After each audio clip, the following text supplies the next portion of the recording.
मखाना को लेकर लगातार जो है वो मिथिला मखाना सुर्खियों में है।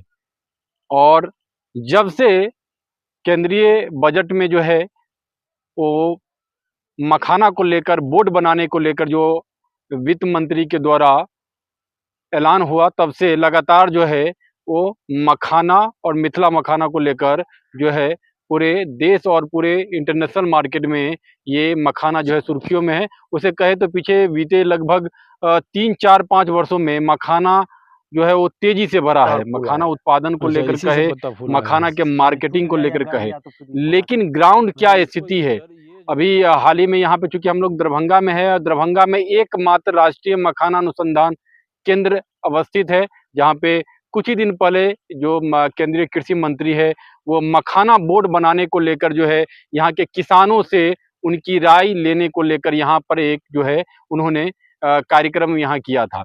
लेकिन क्या स्थिति है ग्राउंड जीरो पे, वही जानने को लेकर आज हमारे साथ एक उन्नत किसान हैं, धीरेन्द्र कुमार जी, जो लगातार जो है वो मखाना के क्षेत्र में मखाना को तालाब से खेत में उतारने को लेकर एक बेहतर तरीके से इसको लेकर इन्होंने एक उपलब्धि प्राप्त किया है। और लगभग 20 से 30 एकड़ भूमि पे और खेत में आपको कहे जो मखाना, जैसा कि आप जानते होंगे जो कि तालाबों में मखाना बेसिकली होता था, लेकिन इनके द्वारा ये लगातार जो है वो जो विशेष पद्धति है उसके द्वारा खेत में 1 फीट 1.5 फीट 2 फीट में जो है वो मखाना का खेती कर रहे हैं। हमारे साथ धीरेन्द्र कुमार जी उपस्थित हैं। धीरेन्द्र जी, आपका स्वागत है। सबसे पहले हम लोग जानेंगे जो कि ग्राउंड लेवल पे एक तो मखाना बोर्ड को लेकर सरकार के द्वारा एक बड़ा पहल है जो बोर्ड बनाने को लेकर, जैसा कि यहाँ मंत्री आए थे तो आप वहाँ पे उनको जो पहला किसान था वो आप थे, आपने अपनी बात रखा था, जो उनसे किसानों से वो राय लेने आए थे। मखाना बोर्ड को लेकर क्या कहेंगे? और मखाना अभी हम लोग आपके हाथ में देख रहे हैं, ये जो मखाना का पौधा नर्सरी है, पूरी पद्धति बताइए कि किस तरह से खेत में कैसे कर रहे हैं इसको? जी, बहुत-बहुत धन्यवाद आपको, आपके चैनल को और चैनल के सभी दर्शकों को कि आप हम तक आए, हमारे खेत तक आए, हमारे जो कार्य है, परिश्रम है, उसको आप दुनिया को दिखाने का काम कर रहे हैं। तो सभी लोगों को मेरा नमस्कार।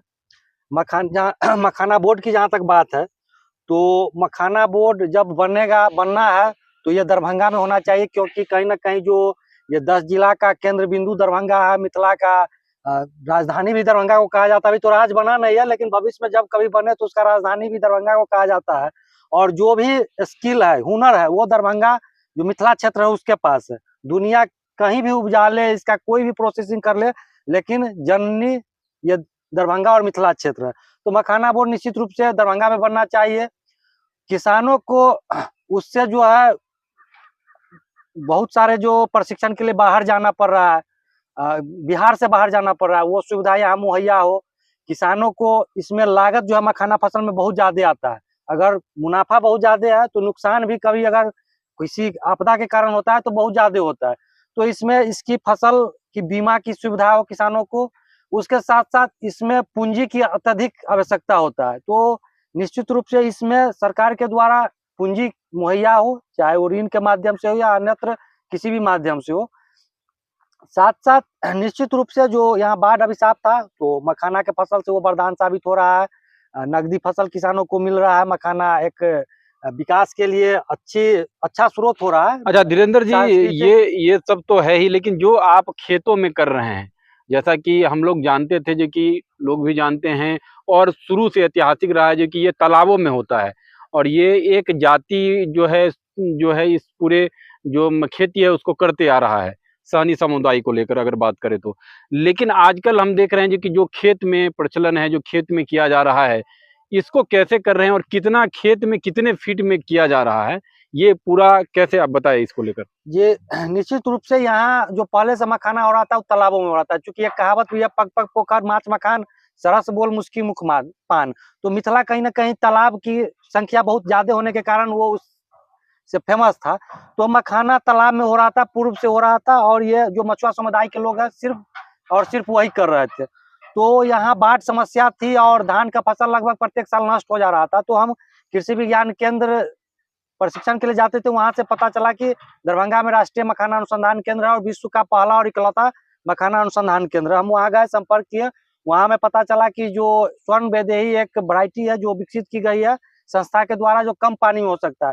तो हम 2019 में आधा एकड़ में ला करके वहाँ से बीज और नर्सरी किए, फिर उसको लगाए। तो आधा एकड़ में ही हमको अच्छा खासा मुनाफा हुआ, सफलता मिला। इसके बाद हम इसका क्षेत्र विस्तार करने लगे।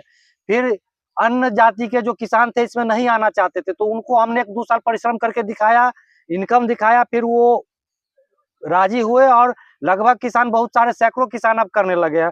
इसमें हुनर भी सिर्फ मछुआ समुदाय के लोगों के पास था, लेकिन अब हम बहुत सारे जाति के अन्य मजदूर को इसमें हम हुनरमंद कर दिए हैं, उसको सिखा दिए कि मखाना कैसे। आप देख सकते हैं अभी जितना भी मजदूर है उसको हमने इस साल लगभग 10 दिन पहले से शुरुआत करवाया है, और बिल्कुल वो एक दिन परेशानी हुआ और ट्रेंड हो गया। तो निश्चित रूप से अब हम कहे कि जो लोलैंड एरिया था जिसमें हम धान का फसल नहीं ले पा रहे थे बाढ़ के कारण, अब मजे से उसमें हम एक फसल मखाना का ले लेते हैं।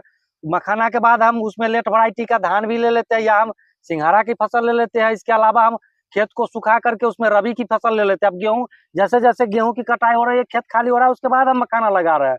तो निश्चित रूप से जो 2 वैरायटी स्वर्ण वैदेही और सबौर मखाना वन, जो पूसा ये क्या कहते हैं, भोला शास्त्री पासवान कृषि कॉलेज पूर्णिया के द्वारा विकसित किया गया, तो दोनों मखाना कम पानी में हो रहा है और किसान कर रहे हैं, और निश्चित रूप से अब बहुत सारे किसान इसमें जुड़ रहे हैं। तो सरकार का भी इसके तरफ जोर है, लेकिन बस तो स्थिति यह है कि निश्चित रूप से ये जो सही किसान है, जो धरातल पर वो खेती करता है, उस तक अगर लाभ पहुंचे, उसको वो फैसिलिटी की सुविधा मिले, तो बहुत ही अच्छा सराहनीय। इससे पहले क्या लग रहा है जी कि मखाना को लेकर जो सरकार कई योजना ला रही है, जो कई सब्सिडाइज योजना वगैरह है, और अभी जो बोर्ड बनाने को लेकर है, क्या आप लोग को लग रहा है जी कि जो बोर्ड बने, जिस तरह से कृषि मंत्री यहाँ पहुंचे थे, तो क्या उसमें आप लोग चाह रहे हैं जी कि आप लोग की सहभागिता हो? क्या उसमें किसानों को रखा जाए बोर्ड में? क्या जो जैसा कि आपने आर्थिक पहल को लेकर बात किया है, सरकार की कई योजना है जिसमें करोड़ों रुपए का सब्सिडाइज है मखाना को लेकर, प्रोसेसिंग यूनिट बनाने को लेकर। क्या वो यूनिट बनाने को लेकर आप लोग, जैसे आप 20-30 एकड़ में करते हैं, क्या उस यूनिट बनाने को लेकर कोई पहल आप लगता है जो कि इस तरह का कोई बने पहल? निश्चित रूप से जो मखाना बोर्ड बनना है उसमें जो स्थानीय स्तर के जो किसान है, जो दिन रात मेहनत कर रहे हैं, जो हर प्रशिक्षण में आगे तक इससे जुड़ा हुआ हर जानकारी के लिए वो मेहनत कर रहा है, तो उस बोर्ड में निश्चित रूप से उनको सम्मिलित किया जाए, तभी मखाना बोर्ड से किसानों को लाभ होगा। क्योंकि जिसकी जो आवश्यकता है और जिसकी जो भूमिका है, अगर आप उसको नजरअंदाज करके बनाते हैं तो फिर उसका कुछ मतलब नहीं रह जाता है। तो निश्चित रूप से यहाँ के जो स्थानीय किसान है, जो दिन रात परिश्रम कर रहे हैं, उनको उस बोर्ड में रखा जाए, और बोर्ड की भी स्थापना यहाँ हो, तब जाकर के उस बोर्ड से किसान कुछ लाभ ले सकते हैं। और सारा फैसिलिटी यहाँ हमारे यहाँ हो, प्रशिक्षण की हो, या फिर उसकी जो है प्रोसेसिंग की हो, या उसकी वैल्यू एडिशन की हो, वो सारा चीज यहाँ स्थानीय स्तर पर अगर मिले तो निश्चित रूप से किसान आगे बढ़ सकता है और इससे लाभ ले सकता है। अभी 1 एकड़ में जैसा कि आप खेती कर रहे हैं बीते कई वर्षों से, तो 1 एकड़ में कितना लागत होता है और मुनाफा अगर देखें, चूंकि रेट पीछे कुछ वर्षों में तेजी से बढ़ा है, मखान को लेकर भी अगर हम लोग बात करें तो लगभग 1400, 1500, 2000 तक गया है, जो बेहतर क्वालिटी का मखान है। तो जो आप लोग उपजाते हैं किर्री, उस किर्री का रेट क्या रहता है, कितना लागत है और मुनाफा उसकी अपेक्षा कितना हो रही है आपको? देखिए, लागत की जहाँ तक हम बात करें तो 1 एकड़ में लगभग 50,000 रुपया तक का लागत, 50 से 60,000 तक का लागत आता है। और मुनाफा की बात करें तो लगभग इसमें अगर अच्छा फसल रहा तो 1.25 लाख तक, 1.5 लाख तक भी इससे इनकम आ रहा है। यानी कि अगर हम जितना लगा रहे हैं उसका दुगुना इस फसल से आ रहा है। लेकिन इसका प्रोसेसिंग यूनिट हो जाए, हर किसान अपने मखाना बीज को, जिसको गुर्री कहते हैं, उसका प्रोसेस करके बेचे, तो और ज्यादा मुनाफा होगा। लेकिन होता क्या कि प्रोसेसिंग यूनिट नहीं होने के कारण किसान बीज बेच लेते हैं, और जो व्यवसायी है वो उसका लावा बना करके वो करते हैं, तो ज्यादा लाभ उनको मिल जाता है। तो निश्चित रूप से प्रोसेसिंग यूनिट हो तो किसान और भी लाभान्वित होंगे। वैसे खेती से भी वो लाभान्वित हो रहा है, लेकिन ये कभी कभी प्राकृतिक आपदा या हीट वेव के कारण इसमें नुकसान भी होता है। तो जब नुकसान होता है तो भी भारी नुकसान होता है, क्योंकि इसमें इसके नुकसान को कवर करने की कोई सुविधा नहीं है। इसकी फसल बीमा में मखान, यहाँ तो खैर फसल बीमा है ही नहीं, लेकिन मखाना खास करके फसल बीमा में आना चाहिए, क्योंकि ये एक नकदी और अत्यधिक लागत वाली फसल है। तो लगातार जो आप कर रहे हैं, ये हमारे साथ धीरेन्द्र कुमार जी हैं। जो बोर्ड बनाया जा रहा है, बोर्ड को लेकर जो अनाउंसमेंट है, जैसा कि आप खबरों के माध्यम से देख रहे हैं, लेकिन ज़रूरी है जो ग्राउंड लेवल पे, जो ज़मीनी लेवल पे जो किसान जो खेती कर रहे हैं मखाना को लेकर, उन्हें बोर्ड में रखना या उनको उनके साथ एक बार चर्चा, जैसा कि यहाँ चर्चा भी हुई थी, केंद्रीय मंत्री यहाँ पहुँचे थे, राज्य कृषि मंत्री भी यहाँ थे, लेकिन ज़रूरी है जो कि कितना बेहतर तरीके से, जैसा कि ये लोग ये अभी 2-3 चीज़ चर्चा किए हैं। एक तो आर्थिक होना चाहिए, एक लोन की व्यवस्था होनी चाहिए, वो चाहे वो अल्पकालीन हो या दीर्घकालीन हो। दूसरा प्रोसेसिंग यूनिट की ज़रूरत है, जो लावा को लेकर ये बात कर रहे हैं, जैसा कि ये कह भी रहे हैं। हाँ, ये ऐसा है जी कि जब से 2019-20 के बाद से मिथिला और आसपास के क्षेत्र में कई बड़े व्यवसायी इसके तहत आए हैं, जो मखाना के लावा फोड़ने और उस व्यवसाय में हैं। कई बड़े लोग हैं, जो शहर के बड़े नामी-गिरामी लोग हैं, जो इस व्यवसाय में आए हैं, जो सरकार के द्वारा जो सब्सिडी दिया जा रहा है, उसका लाभ उन्हें मिल रहा है, ना कि किसानों को जो ग्राउंड लेवल पे खेती कर रहे हैं, उनको लाभ नहीं मिल रहा है। तो कहीं न कहीं जो एक पूरे जो पीछे की जो बीते कई वर्षों से लावा फोड़ने की जो एक पद्धति है, सरकार जो मशीनरी ला रही है, यूनिट ला रही है, उसको छोटे-छोटे किसानों को अगर या पंचायत स्तर पे, प्रखंड स्तर पे इस तरह के अगर जो है प्रोसेसिंग यूनिट लगाया जाए, जिससे यहाँ के किसान जिस तरह से अपने जो है जो यहाँ उपज होगा, उस उपज को वहाँ पे वो लावा में कन्वर्ट करके और फिर बाद में उसको वो मार्केट में जो उस समय का जो भी दर होगा, उस दर में बेच पाएँगे, जिससे उन्हें ज़्यादा से ज़्यादा मुनाफ़ा मिल पाएगा।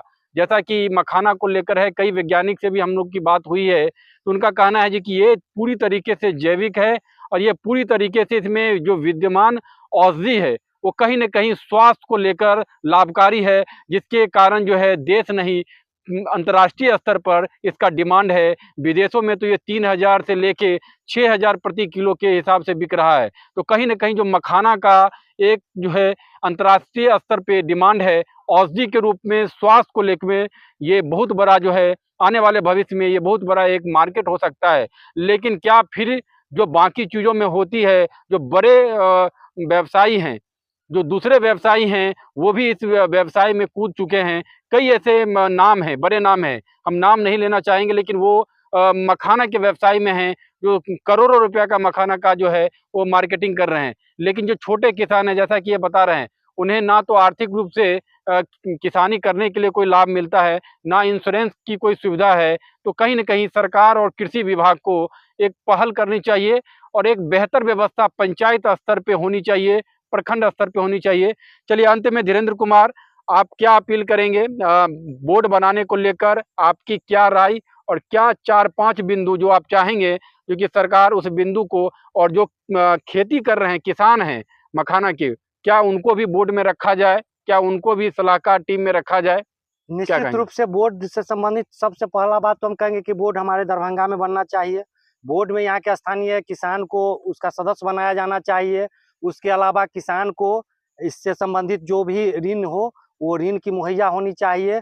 उसके बाद इसकी जो भंडारण की क्षमता है, चूँकि मखाना को बहुत ही सुरक्षित भंडारण करना पड़ता है, नमीयुक्त घर में रखना पड़ता है, तो भंडारण घिरी की व्यवस्था ज़्यादा से ज़्यादा वो स्थानीय स्तर पर हो। इसकी प्रोसेसिंग यूनिट अधिक से अधिक लगे, ताकि जैसे आटा और चावल लोग मिल ले जा करके किराया दे करके करवाते, उसी तरह से मखाना बीज ले जा करके वो किराया देकर अपना वो प्रोसेस करा के लावा बना के बेचे, उससे लाभ मिलेगा, उसकी व्यवस्था हो। मखाना मंडी की व्यवस्था की अहम भूमिका होगी, चूँकि जो हम बात करते हैं मार्केटिंग की, तो मखाना तो विश्व अंतर्राष्ट्रीय स्तर पर इसकी मार्केटिंग हो रही है, लेकिन हर किसान पढ़ा लिखा और वो सिस्टम से कहे तो नहीं जुड़ा हुआ है, वो डिजिटल इंडिया नहीं जान रहा है, तो वो उनके लिए अगर मंडी सिस्टम हो जाएगा तो वहाँ वो अपने उत्पाद को ले जाएंगे और जो भी वो मूल्य होगा उसको पता चलेगा। लेकिन अभी है कि जो शिक्षित किसान है या जो बड़े-बड़े व्यवसायी है, वो जो भी मूल्य अंतर्राष्ट्रीय स्तर पे होता है उसका लाभ वो छोटे किसानों से कम रेट पे लेकर बेच लेते हैं, तो बिचौलिया मुनाफा कमा लेते हैं, उसको मिलता नहीं है। तो मंडी की स्थापना हो, इसकी फसल बीमा क्या इसमें लागू हो, उसके बाद एक एमएसपी इस पर लागू हो, चूँकि मखाना का रेट बहुत ज़्यादा अप डाउन होते रहता है, तो वो एमएसपी कहा जाएगा, तो किसान निश्चिंत रहेंगे कि हमको ये रेट मिलना है, इससे ऊपर अधिक जो भी मिल जाए। तो ये सब समस्याएँ हैं इनमें, इस सब की निदान होना चाहिए। साथ-साथ जो इसमें एक क्षेत्र मखाना क्षेत्र विस्तार के तहत किसानों को कुछ सब्सिडी भी दिया जाता है आपको, ये उद्यान विभाग की तरफ से, बिहार सरकार उद्यान विभाग की तरफ से, उसकी भी थोड़ा-सा सब्सिडी की जो राशि है अभी बढ़ाया कितनी जाए, मिल रही है और सब्सिडी? वो लगभग 1 हेक्टेयर पर वही 72-73 हज़ार के आसपास मिल रहा है। 1 लेकिन हेक्टेयर पे? हाँ, तो वो है कि उसमें बहुत कम करके रिपोर्ट किया जाता है, किसान को और अधिक करके मिले और अधिक किसान को मिले। तो ये सब समस्याएं हैं, तो ये सब इस सब की निदान होनी चाहिए। चलिए, बहुत बहुत धन्यवाद धीरेन्द्र जी। तो ये हमारे साथ उन्नत किसान धीरेन्द्र जी थे। अभी हम लोग जो है वो दरभंगा जिला अंतर्गत जाले प्रखंड अंतर्गत बिलवारा पंचायत के बिलवारा गांव में थे। यहाँ पे जहाँ पे ये खेती कर रहे हैं, इन्होंने 2-3 बिंदुओं को रखा है। हम लोग भी ये कोशिश करेंगे लगातार अपने चैनल के माध्यम से कि सरकार 2-3 चीज़ों पे जरूर फोकस करे। एक तो प्रशिक्षण जिसको लेकर ये कह रहे हैं, ग्राउंड लेवल पे, पंचायत लेवल पे, चूंकि ये बोर्ड बनने वाला है तो इसमें और कई बड़े लोग आने वाले हैं। तो कहीं ना कहीं जो किसान हैं, जो मुख्य रूप से इस किसानी में लगे हुए हैं, उसको नज़रअंदाज ना हो। इसको लेकर एक जो है स्थानीय स्तर पे, पंचायत स्तर पे, प्रखंड स्तर पे एक जो है वो लोकल कोऑर्डिनेशन हो, जिससे यहाँ के कुछ लोग जो है उस टीम में जाए।